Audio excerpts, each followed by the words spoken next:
Hello, and thanks for joining us again. This week, I was invited to celebrate one of the latest additions to Satellite Valley. Not familiar with that term? Let me explain. Like a constellation of stars, it's made up of a collection of key satellite network partners clustered together right here in our area. Intellian Technologies is a leading global provider of satellite user terminals and communications solutions. It has a new advanced development center here in Rockville. Company leaders say it will be a place to host a number of top industry engineering talent for product development. They'll be adding 20 more positions over the coming year, bringing their total to 60 positions. Intellian plans to use the new location to design the products to enhance their satellite communications presence, and will sell what is created here to the government and private sector companies where they provide internet connectivity to locations not served by regular telecom equipment.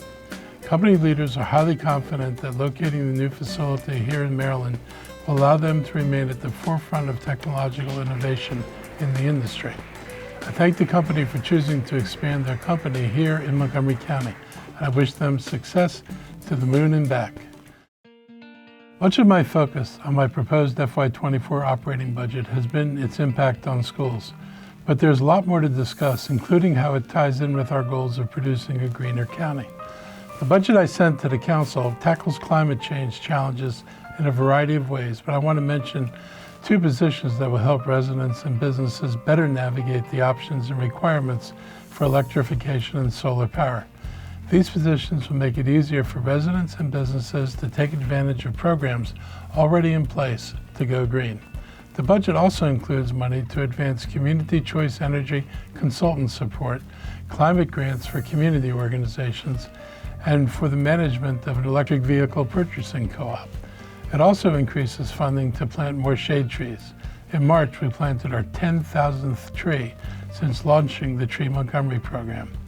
We also included additional funding to identify and address illegal discharge of pollutants throughout the county and to ensure the county's stormwater management structures are inspected and maintained. We're targeting funds in multiple ways to improve our environment and reach our ambitious goals to reduce greenhouse gas emissions by 80% in 4 years and by 100% by 2035. A recommended budget also provides funding for life-saving measures. A uniform community action coordinator and 2 civilian community risk reduction specialists would deliver targeted prevention and education on a number of topics like bystander CPR, drug overdoses, and bleeding control. These positions will also ensure communities are connected to sustained services to address their needs in the aftermath of a traumatic event. Earlier this year, we worked with the Fraternal Order of Police on offering a $20,000 signing bonus for new officers to help address recruitment challenges and a police officer shortage here. The campaign is working as intended, with greatly increased interest in our next police academy, as well as a large number of potential transfer candidates from other departments. This is just a glimpse of the programs behind the dollars in my recommended budget to address serious needs in the schools and the community. I look forward to working with the County Council over the next several weeks to make sure that our budget serves our community as well as we possibly can. Most people take their complaints about car repairs to the next mechanic they use. But when transactions between vehicle owners and car repair businesses in Montgomery County reach a serious conflict point, the county's Office of Consumer Protection often can help. When there is a dispute, it's important for residents to be aware that there are resources available through our outstanding OCP department that can help them resolve them. I encourage all residents to contact our Office of Consumer Protection if they feel they're being ripped off or scammed by any business, especially when it comes to potentially expensive automotive services. Here are some things you might not know about auto repairs. Estimates for work more than $25 must be given upon request. The final bill must be within 10% of the estimate, unless the customer is notified and agrees. Authorizations, either written or oral, are required before auto repair companies are allowed to do any work on your vehicle. Used or rebuilt parts must be identified in the estimates repair shops give customers. Labor charges, service charges, and charges tied to the release of your vehicle, if it is not repaired, must be stated by a company before giving you the estimated cost of repair.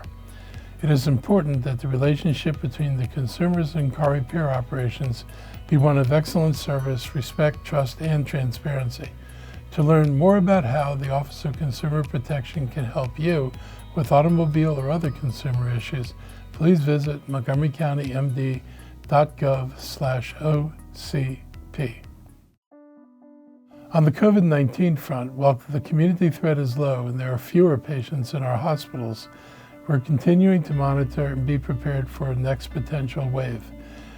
Remaining up to date on your shots is part of community preparedness. We also mentioned last week the new FDA guidelines that recommend a bivalent booster shot for people who are immunocompromised if it's been at least 2 months since the last booster. Boosters are also recommended for people 65 and up if it's been 4 months since they had their last shot.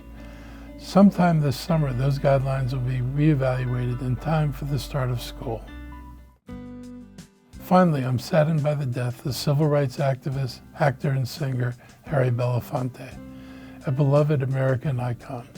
I was a fan of his music and his artistic career, and he was one of the civil rights leaders who I looked up to from a young age because I saw him in the fight for equal rights and freedoms for all.